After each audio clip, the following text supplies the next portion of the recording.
अहो चिवला कुठल्या शाळेत टाकायचं, आता ती मोठी झालीये. कुठलं काय आपल्या मराठी शाळेत टाकायचं आणि काय करायचं? अहो पण आपली पोरगी हुशार आहे, आताच किती पटपट पटपट इंग्लिश मध्ये बोलती. जरा चांगल्या शाळेत इंग्लिश मिडियमला टाकू. इंग्लिश मिडियम आणि एवढं पैसे कुठून आणायचे?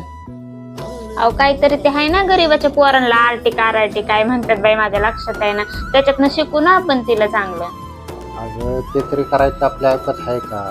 तर वया पुस्तकाला 8-10 हजार खर्च येतो. त्यांचे कपडे असतात, परत त्यांचं यायचं जायचं गाडीचा खर्च असतो. आपली तेवढी तरी ऐपत आहे का त्यांचं ते तरी भागवायची? या गोष्टी तरी काय सोप्या राहिल्यात का?